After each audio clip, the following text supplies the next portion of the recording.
Hey, we are in Squamish and I'm gonna show you 4 different lines to ride down Gouranga rock face.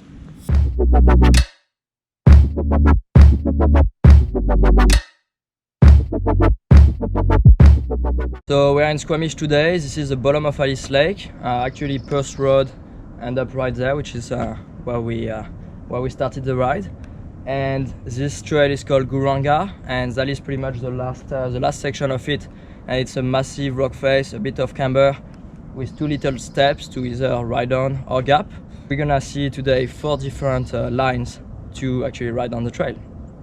As you can see, it's raining today in Squamish, so what we've done, we actually came earlier before the rain, and so we had about 45 minutes to film the different lines. The rain came by, so now that it's raining, we're just gonna give some tips and explanation on how to approach those lines and how to ride them successfully. So behind me, Gouranga, the start is obviously much above, but it's your typical Squamish trail, good dirt, some loam, some nice slabs, pretty much for a good black trail, pretty much for everyone. Then either you can go left and avoid the rock face that we're gonna look at today, or you're gonna do that rock face. So you come into a right-hand corner. You have that little step, just need to be careful. There is a rock on the right hand side that can either catch your pedal or catch your rear there. What can be done is just to kind of up a little bit above it, so you can set up nicely for the rock face. So when you come here, there is those 2 little trees. I guess you could be just on the right of my bike in between the tree, but that would be pretty technical. There's a rock behind, so that would be, I don't think that would be the best option. But you can either go right of that big tree or left.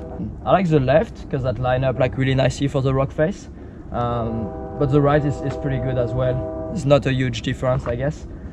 It really comes down to personal preference. You open the corner a little bit to the right, and then you come back to the left. There is those roots, and there's quite a good traction. And what I like about this line is that you have 4 meters to really set up and enter the rock face the correct way. And then once you're there, you can really see your line. If you end up choosing the right line, you can easily set up. You have a little bit of time. The ground is really flat.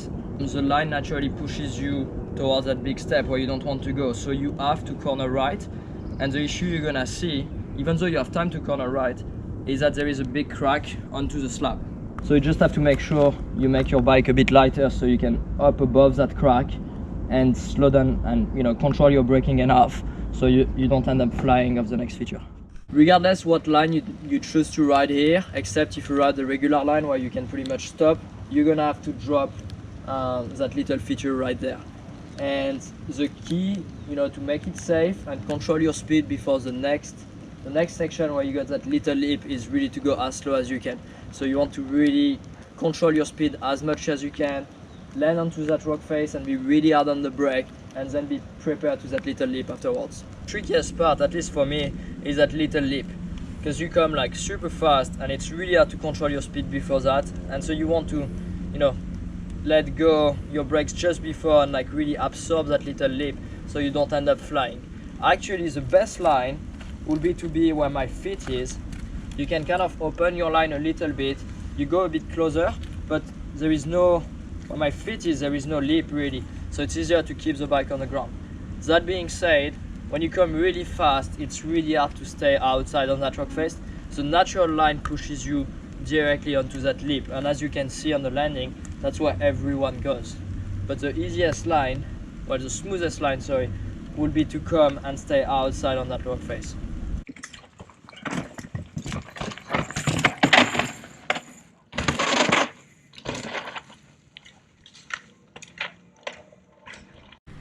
Our next line has been redone by Johan Bailey recently, and a little while back ago by Kevin Landry, which is a guy from Squamish.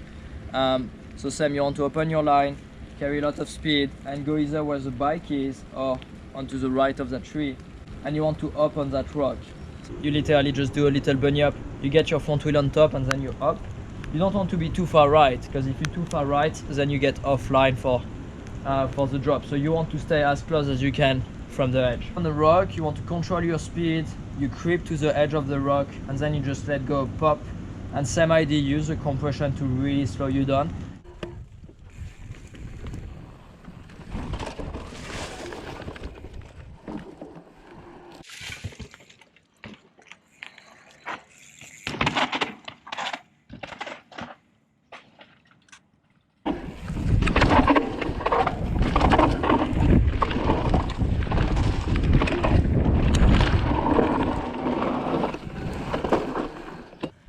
The issue is like those like little bumps onto the slab that really makes you take off, and so you lose like a ton of possibility to brake because you're in the air. But other than that, it's really cool. This line is the highest one. We are about 6 feet higher than the regular trail.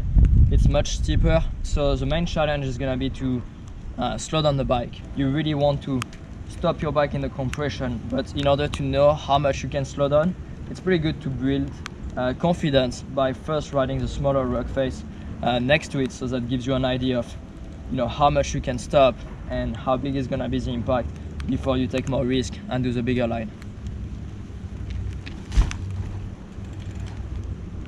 Yeah, and one of the good things is that you can literally stop at the bottom. You come from the very top and you can see there's a crack on the wall, and you don't want to be on the right of that because there's a massive compression and then you're flying. So you want to be in between those two cracks. You can see right there, and you can see my tire mark on the mouse. So basically you have to make yourself really light on the bike and brake as hard as you can right there. You only have like a few feet to really slow down, and you really want to control your speed, otherwise you might be offline onto that next section and just carry way too much speed.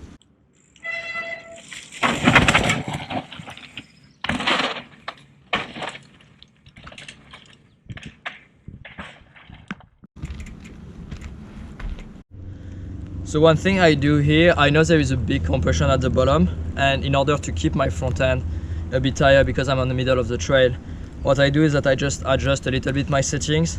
So on this fork there's high speed and low speed, and so I basically crank my high speed to the max and my low speed to the max as well.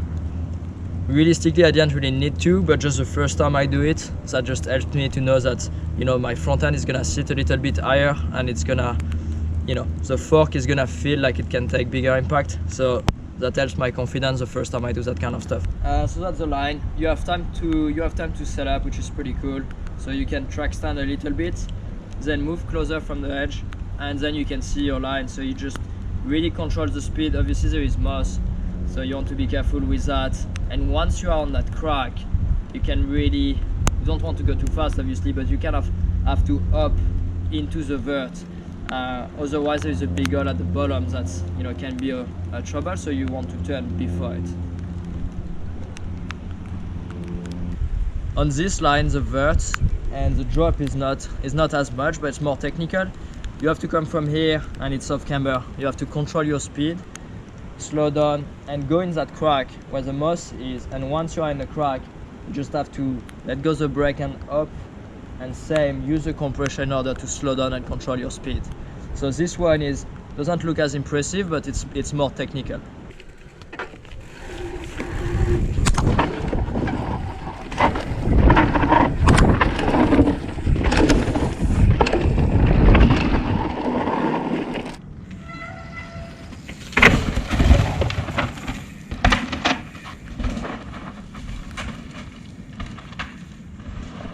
That's it for today. That was the 4 different lines I ride on the Gouranga rock face in Squamish. If you want me to do any similar video on any other trail or feature of Squamish, Whistler or Pemberton, please let me know in the comment below.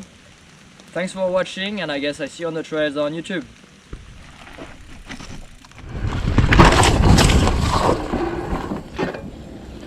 Voilà, I flatted.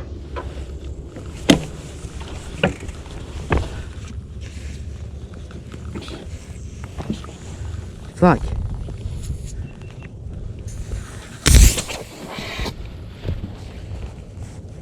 Huh, the tubeless liquid like sealed it. Sweet. Fuck. Let's wait a little bit, and because like the air lost like really fast. If that happened on the rock face, I'm fucked. Okay, let's give a minute.